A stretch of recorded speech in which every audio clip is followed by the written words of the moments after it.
Welcome back to another wonderful episode of the Languages Pedagogy podcast. Today we continue on this little journey looking for teachers, wonderful teachers worldwide that can actually help us and help the new teachers, the novice teachers, to give them a little bit of a light at the end of the tunnel or help students, language learners, any language. So today we have quite of a different of an episode. Today we have a teacher, Russian teacher, who's gonna help us, who's gonna guide us a little bit on what this language is, how difficult can it be, or the challenges that it actually poses to some of the students. So let's take a look at what happens today. So I don't want to talk too much, and I want to let you present yourself. Introduce yourself, Laura. Hi, everyone. Yeah, my name is Laura, and I'm currently living in China. And what I do right now is teaching young learners English and adult learners Russian. So I have two directions right now, and I've been teaching English more than 20 years already. And 6 of them are here in China. And now I'm thinking about a personal shift because teaching children, yeah, that's absolutely amazing experience, but I want something else. And now what I'm trying to do is just to shift to teaching adult learners. Whoa, that's a good Yeah, teaching shift. Russian. Yeah. From young learners then to teach adults, from teaching Yeah, and English. from English to Russian. Wow, that's a good shift. But that's very interesting journey. I like that journey.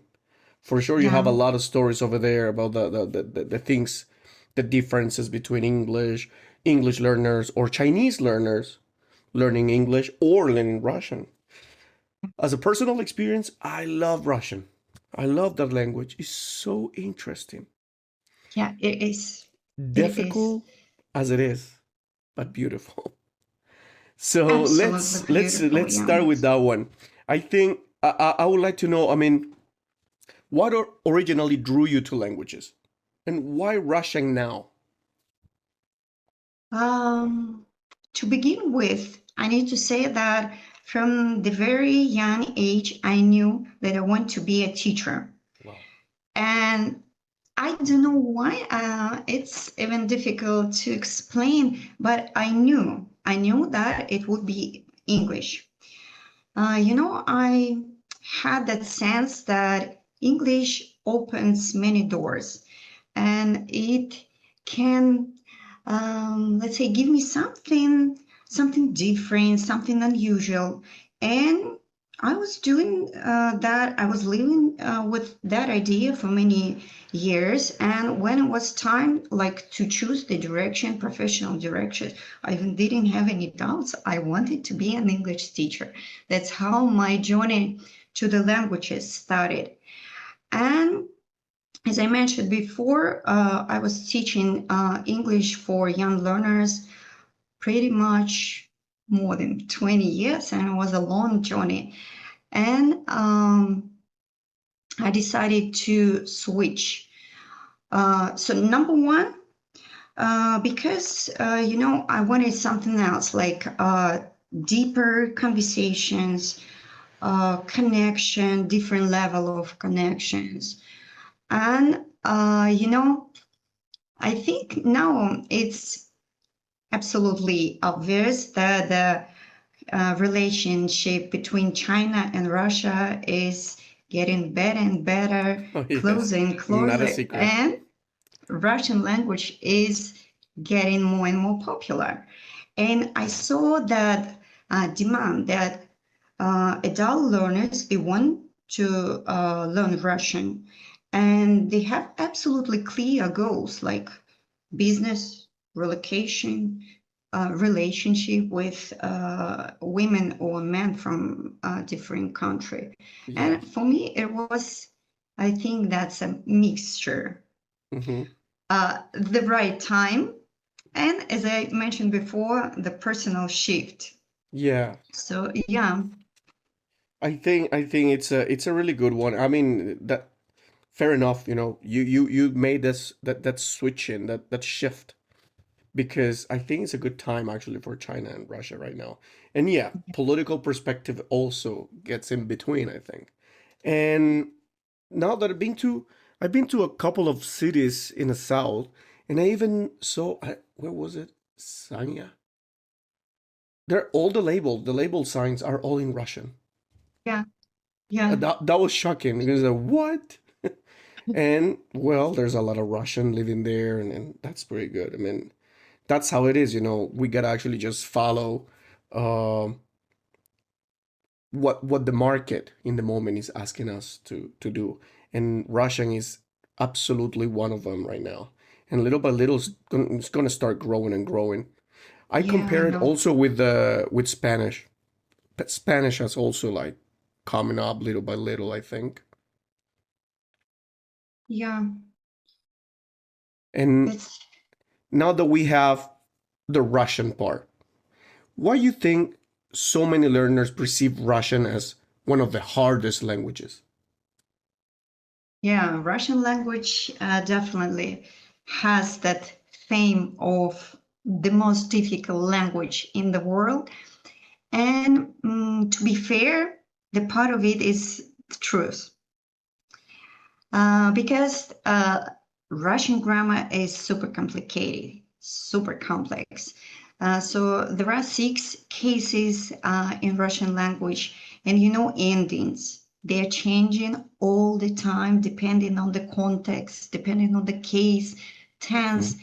and every single word Cases. in the sentence can be changed.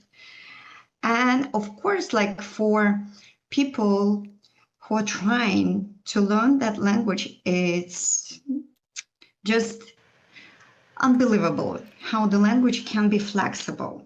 Yeah. But the thing is, like, it's not the whole picture. At the same time, and you also said that Russian language is very beautiful in terms of how you can express your ideas. There are a lot of shadow in the meanings and intonation. And so everything that you put into your sentence with the intonation, rhythm, melody can change the meaning like completely. And that's another side. And of course, like if you are planning to make the language your profession, like maybe you're a linguist, you're a teacher, interpreter, of course, you need to know these things and like to put a lot of attention to know the grammar properly. But if your goal is just to communicate, to speak, you don't have to know all the cases, you don't have to know all the endings. All you need to focus in to use language, how actually ordinary people do that Yeah, in real life. Yeah. exactly. It's exactly what happened in all the languages, I think. A lot of people Yeah. get worried so much about the grammar and sounds perfect. And I was actually having this conversation with one of the teachers from Argentina. When was it? A day before yesterday. I was actually having this conversation, and she was like telling me, I don't know why most of the students get so like intense, like they get so frustrated about the grammar and all that. But I was thinking, yeah, I mean, but that's the case in English, but maybe might be totally different in Russian. Think every single skill, wherever the language is, or it can be absolutely everything. All you need to do is just to practice, repeat, practice, Yeah. practice, practice, and do that again and again and again. Same with languages, same English, Spanish, Chinese, Russian. It doesn't matter what language is. All you need to do is not try to be perfect, not to try understand everything, especially at the beginning when you just start learning, but to use language, to use Hmm. it immediately, even if it's a very simple words, simple sentence, but use it. Yeah, it's just the way how you Yeah. speak. Yeah, exactly. A natural way.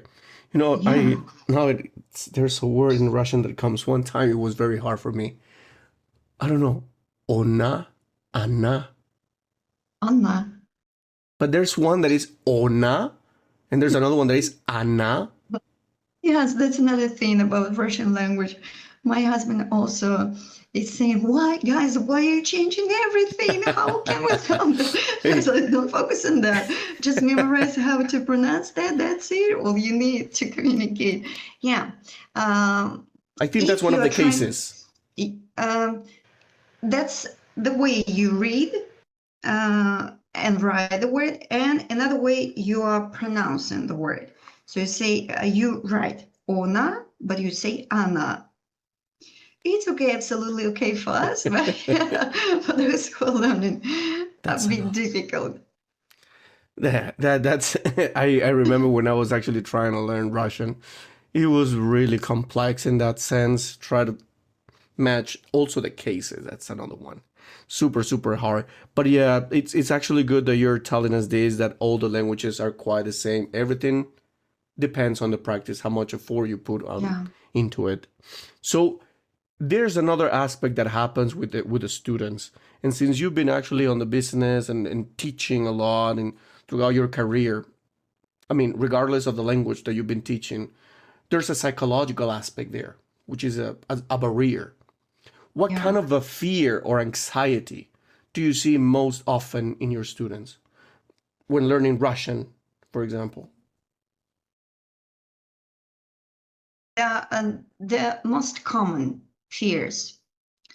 I'm afraid to start. I'm afraid to sound stupid or Hmm. maybe not good enough.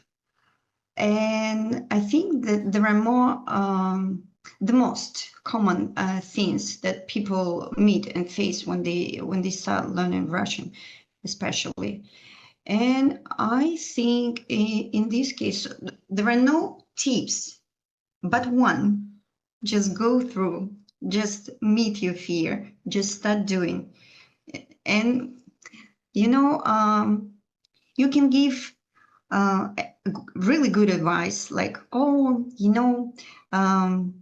think about this and that, find the right motivation. Nothing is working. The only thing is working when you do little steps every day, but you do and do and do. That's it, that works. Yeah, psychologically, sometimes it's difficult to begin, especially when it seems quite complex, when it seems like endless. You can learn and learn and learn, and there is no end. Yeah. You can do it forever. But the only thing you can do is just to do. That's it. No other way, no choice. No way. No, no. Just do and repeat. Exactly. Now, Russian maybe because of the reputation that it has, let's call it like a reputation problem because it's pretty well known that Russian is very difficult. And maybe that affects the motivation or the motivational part. Don't you agree with it? I would agree, yeah, because people are always afraid of something that they don't know and sounds really scary, difficult, complex. And that's how people are. And again, um, you can prepare yourself for a long time, but the only way to do and to begin, just to begin, and to complete, just to do steps every single day. That's it. Exactly. So moving on a little bit to the most specific part, pronunciation. Crazy. I don't know why. But I think honestly, comparing the language, I think Russian is not that hard in terms of pronunciation, comparing it to Chinese. Yeah, if we compare Russian with Chinese, Capture live precious moments in stunning details with our professional cameras. Unleash your creativity and preserve memories like never before. Visit us now at frameflowcn.com. We don't have tones, which is good, very Yes. good. Yeah, but many students and many learners find the pronunciation, I would say, hard, aggressive, like they feel too much pressure on their voice. But it's just at the beginning, and as soon as your body and like muscles, mouth get used to that and like picks that position of the mouth, lips, it doesn't feel like really hard to say. Another thing is that there are some sounds that just don't exist in Chinese language. Oh yeah. Yeah, that's another thing. And I even had a conversation on my social media when Chinese people were trying to convince me that to pronounce sound not correctly doesn't matter, Okay. which is just partly can be true, but no, it does. It matters. Definitely. Yeah, because it could be absolutely different meanings. Like, this sound r. Oh yeah. Yeah. That's the just biggest struggle, the Okay. main, I would say. Yeah, so difficult for them to pronounce, and they change it for l, which could be understandable in some cases, but I'm having the position that you have to pronounce words correctly, Okay. like not to have this mispronunciation and like misunderstanding. Exactly. Yeah, So that's the sound that actually breaks students the most. yeah, The r sound. yeah. Another one is they also don't have that we have that sound. Oh yeah. Yeah. I remember now. Is it the one with the letter is like a small b, like a Yeah, lowercase small b? b and another line. Yeah, yeah, Yeah. yeah. Mm-hmm. My God. Yeah, so that's another one which is very difficult What for them. what about the other one that is like uh like it's like Yeah, no, it's like like yeah, something like it, yeah. No? we have which is Yeah, not typical for Chinese language. yeah. Also, same. I noticed that they also mispronounce zh, J- which oh. is surprise, Yes. because they have something similar. But in the sentences, I noticed that the pronunciation of this zh also not really good. Hmm. Yeah, But that's surprising actually, because they yeah, have that sound. And well, it doesn't have to surprise us, because anyway, in English, when you're teaching English to Chinese students, they even have the problems with the W, with the W, and the yeah, V. They tend to pronounce it the opposite. So the W sound they pronounce it V, and the V sound they pronounce it W. yeah. That's otherworldly. Anyway, so that there's another one. There's another Russian sound that is so hard. So I remember I was making so many mistakes on that one. It's one that it looks yes. Yeah. That's the one that actually looks like a Yeah. W Yeah. with a That's the one. little like a little comma in the end, right? Yeah, that's sh. Yeah. Mm-hmm. It is so hard to pronounce it sometimes. Oh, Yeah, jeez. it's hard, but it's possible No, to definitely. figure out. Yeah. So the thing is, like, you need to learn and practice how to put your lips, tongue, and teeth. You need to memorize that position and just practice. Again, we are coming to the same point. You need to practice. You need to do it again and again, again and again. And by the way, I saw. I couldn't say many, Chinese people, but quite a lot. Like to say that many of them have really good pronunciation. Yeah, Oh. yeah. Another thing that I noticed, stressed or word emphasis, because it's also changing. We change everything in the words, and True. this word stress as well, because one word can have different stress, depends on the case or tense or context. Yeah, Mm. so that's also a bit difficult part for them to emphasize the stressed syllable and to use the correct intonation. Mm. What word is difficult for Chinese students, for example? What word that you said that word and they're like, what? No, I cannot pronounce it. Any? Желать, that's difficult, yeah. Gelat? Is it ice Желать. cream? No, that's wish. I lost.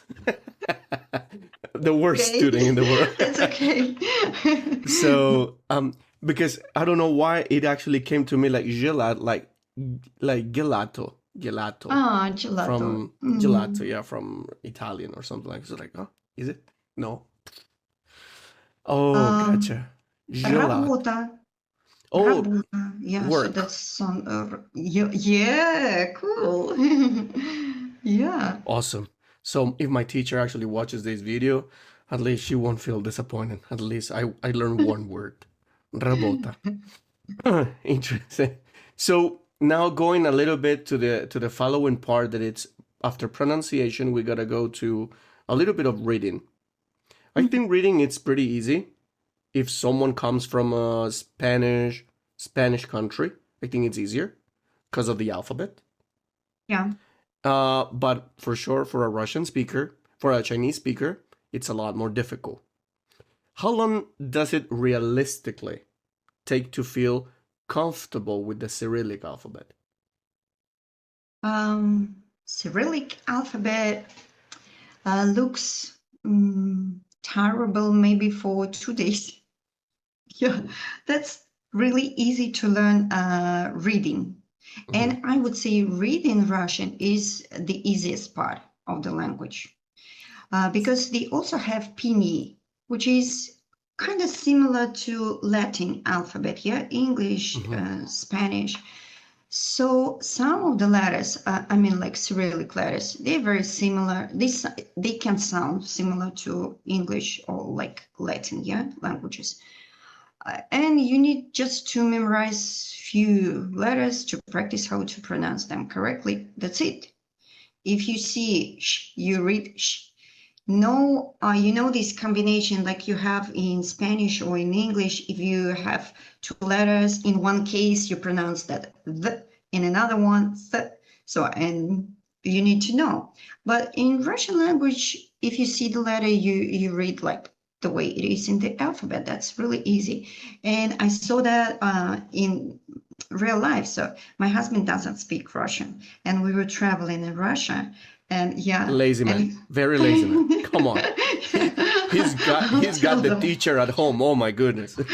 Yeah, no, he is focusing more on Chinese language, but Oh, he does just slow. And he was just asking me, how do you say this? How do you pronounce this? Like, what letter is this? And like few minutes later, he could read the signs, like very simple words cool. in the environment. I was like, wow, that's impressive. How cool you are. So the reading part is the easiest, really. Definitely. Another thing is like to understand what you read. Exactly. Yeah. So to read words, sentences, text are super easy, but to understand what's the meaning, yeah, that's where the real learning begins. Yes. You need to understand the structure. You need to understand every single word. You need to understand what exactly what's the meaning of the sentence and so on and so forth. Because as I mentioned before, this language is very flexible. It doesn't have like really strict structure, for example, like English does. Yes. And we can put words where we want to. and it can mean absolutely different. Yeah, exactly. But as you say, it's really easy. And but it also helps me with the Mongolian, for example. Yeah, Mongolian uses the Cyrillic alphabet, and yeah. I always try to practice by reading all the signs in Mongolian with the Cyrillic alphabet, and all that. It's like, okay, at least that's stayed in my mind, and I still remember. But it's really hard. But yeah, as one of the skills, I think, as you say, for sure, it's one of the easiest. Mhm. But learn the word, that's the difficult. Oh, there was one word. Super difficult. Oh, for example, in pronunciation, and even in reading it was quite hard. Japan. What is the other one? Japan. Japonio, Japonio, Япония. Japonia. It's like, Yeah, Japonia, Japoniacs. Japonia, Japonics. японец. Yeah, Yes, Japanese. Japonians. Yeah, It's a person. yeah. Японец, and the country Япония. It's, it's, You sound it's pretty natural. Yeah, it's really good. but at the end, it's quite hard. The ending. Yeah, quite hard. My goodness. So, in with the Chinese students, why do they or some of them struggle even after learning the alphabet? Uh, First, word emphasis. That's really difficult for them to memorize how to pronounce a word correctly. Because, as I mentioned before, these stressed syllables can be changed. And they are asking why, how to correct годы or году. I say, both are correct. What's Okay. the difference? So the difference is here and there, and try to explain. So that's what I see. What I see from working with Chinese learners. That's their struggle, the main struggle. Not only the pronunciation, but these emphasis words and syllables. Yeah, pronunciation is the key here, right? Yeah. Also, so in one of the things that I would like to highlight, because this is another aspect of the Russian language that I also think most, talking about any other language, people get really scared. The Russian cases. Isn't it scary?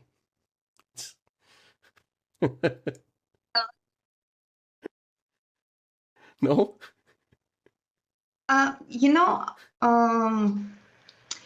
I think why people are scared of like learning, these cases and trying to understand and complete. That's not cases as they are, cases themselves, but the way they are taught. You know what? Sometimes I hear from social media, I see some videos about like teaching Russian, and what I see is that that's really difficult to understand, even for me, who know how to use them, because it's, super abstract. That's really difficult to understand. Why are we doing that? What's the meaning of those cases? And I think the best way to learn them is just to learn the situations when we use one or another one, and how we use it in like speaking, like daily speaking, right? I think when you put grammar and situation, like real life situation, that's much easier to understand how to use and why we're using that. So you can see the connection between these two aspects.